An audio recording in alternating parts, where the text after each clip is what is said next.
Hey there, this is Perch, and this is a review of Savage Avengers, or We Need More Avengers books. The Quest for More Avengers.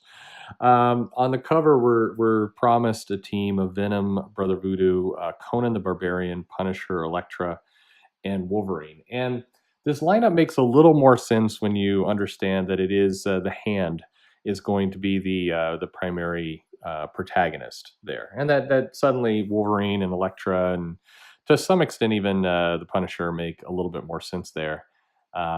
Venom is we'll see how he plugs in, and then Conan. The fact that Conan the Barbarian's currently living in the Savage Land as a result of Avengers No Way Home is just that either you're on board with that or you're not. There's fans who are excited and fans who are not. Interestingly enough, we got a David Finch cover, which is he was really all in with DC for a while after a long Marvel stint. So you wonder, is Marvel bringing it back for some covers, or are we going to get some Finch work? But Marvel again, hard to say. Gary Duggan, the writer. Now, Duggan writes a really excellent Conan the Barbarian. I think in my view, at least, he writes the best of the Conan books right now, and I think he's quite. It's interesting. I think there's books where I really like him, and there's books where I don't. He seems to definitely fit some characters. I think he did a good job with Deadpool. I wasn't as fond of his Guardians of the Galaxy stuff. It didn't work for me. But I really like his Conan, and this book is in many ways like his Conan the Barbarian. So I should say on the outset, I was approaching this as the Avengers: The Quest for More Money, but it's not a bad little book. So we step in. Artist on the series is Didato. And he's another artist that he's done a lot of different things. Very unique panel structure, very unique page structure. You're not going to really get that here. You're going to get very traditional panels in what he puts out. So we get a little plot. The evil, shadowy villains are throwing people into blood. It feels like a Conan plot, and that's why I say I think Duggan is doing. He's tapping into that aspect of what he's writing right now, and so hey, knock on wood, it seems to be working. This fits. So we get scenes of Conan. Conan's in the Savage Land. He's just killing ninjas. That's what Conan is doing. He's just killing ninjas. Duggan, I think I'll give him credit right here of restraining from some kind of Conan kills pajama men kind of comment. You could feel it in the air, and it didn't come, and that was good. I'm glad. I appreciate the restraint. So a long fight with Conan just straight up murdering lots of people, multiple pages, and then he comes across Wolverine. And Didato, this is a weird Wolverine. I mean, it's odd. I think his Conan is very well drawn, and he fits. We're getting almost like a Frank Miller with a lot of alcohol, later stage Frank Miller style, very bulky, very weird proportioned Wolverine. I don't remember seeing, and then just some odd, like the sword that's in his head is like the second half of it's just gone. It's like half the sword. It's an interesting visual, but it's just odd. It's Larry Stroman like I said, Frank Miller like in terms of very very weird anatomy. And so we immediately get the kind of obligatory Wolverine Conan fight, and that goes on for a bit of just blood punching and other things, more weird shots of Wolverine. Just this just odd Wolverine. It's strange. I can't quite get past that kind of this very weird body proportion stuff, especially when Conan is rendered just fine. He's more or less looks about right, and then you've got this weird kind of fluky Wolverine. It's weird. There's some Sam Keith in here as well. Odd influences. Anyway, so the two fight, and then like comics will do, they eventually kind of come to the conclusion maybe they're after the same thing.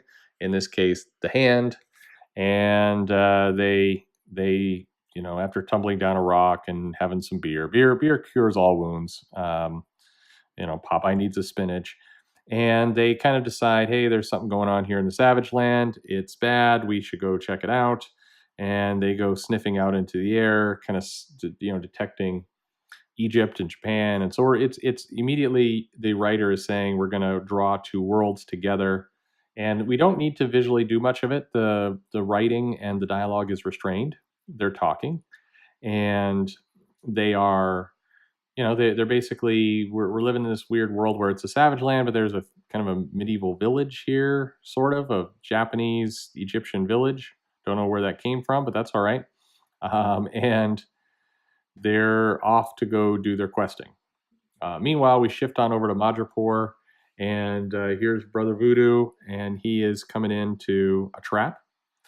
And the hand immediately they have a you're promised to fight. He pulls out so Brother Voodoo pulls out this little ninja doll, and that's interesting, but we don't get to see what it is. We did we're back to Conan sneaking around the temple and a wizard and some very very old kind of things and what looks like kind of a venom creature there. This is maybe the tease for how Venom comes into the picture.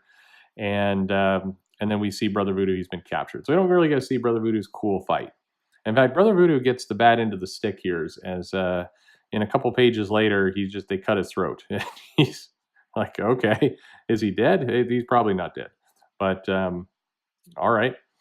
Meanwhile, the plot is basically we're going to make this sacrifice of a bunch of people, singers and judges and strange wig people and warriors. And then we're bringing the Morrow God, which looks like kind of a venom bone creature. Got a venom look to it. Maybe that's where venom comes in. Does not seem to be related to current venom, but some shenanigans are going on, and they're Wolverine tends to attack, and they're like, let's stop Wolverine, and then meanwhile in comes the hand. They've got some caskets. They're trying to lure kind of more warriors here to resurrect this dark god of theirs, and the bodies that they brought in are it's Frank Castle's family. They brought they dug up his wife and kids, and that's how they're gonna lure the Punisher here. So that's as far as the first issue goes, it feels a little bit like New Avengers did, of like we're just kind of getting into a plot. We've got an evil, we've got a villain. They're doing shadowy evil villain things, and there's shenanigans that are coming, and we're going to have this unlikely group of warriors brought together to stop them. And so you saw no sign of Elektra or Venom in this comic, but Elektra coming into this with the hand involved is common sense, and Venom you can kind of get a sense he's probably related to this dark god somehow, and how he comes into the picture. So the team is being drawn together, and that's fine. If you bought the director's cut, then you get a few things. You get a bunch of covers, and that's nice. Some nice covers. I like the Scotty Young cover a lot. There's something kind of cute about that. And then you get the script, and I like to kind of pour over the script. It's Duggan is he doesn't do that he's not he doesn't over explain, I guess. You're getting some points. I like this. He writes in the 6th page, bonus points for Conan wearing the head of a bear or a wolf atop his head. And then you go back to page 6 and there's no bear or wolf. The artist is like, yeah, I'll bonus points. I don't care. So, okay. I like to see things like that where the writer's like, hey, how about you do this? And the artist's like, yep, nope. Okay. And then a few things, there's like, there's certain things that did change in the script. Like in our last page, Frank Castle's found the dug up bodies. He finds a little kind of drinking cask, a little thing of alcohol. You don't see, he's just kind of checking it out. He's looking at it. But in the script, there's basically instructions that he's given on this little flask that says, drink this and you'll be reunited with your family. And, is it poison or what is it? And the panel says Frank chugs a bottle, magical one-way ticket to the Savage Land. But we don't actually. So it's neat when the script is different from the art. You kind of wonder what happened there. They changed their mind. Was this first draft? It's nice to see this kind of stuff. All in all, what can I say about this book? If you liked New Avengers, if you like that relaunch, this may be something to pick up. If you want an Avengers that seems to be a little bit, it's weird to say, but in a world where the current Avengers is living in a body of a Celestial and the Ghost Rider is there, and you've got the Squadron Supreme clones that are running around, and they are fighting vampires and now War of the Realms. If you want an Avengers book where you've got a team coming together that's just going to stop an evil, a more straightforward, less goofy. It's very weird to be looking at a book starring Conan the Barbarian and saying, if you want if this book is for you, if you want a less silly, goofy Avengers, that should not be the case, but that is what you've got here. This is a more straightforward, I would almost say classic Avengers story.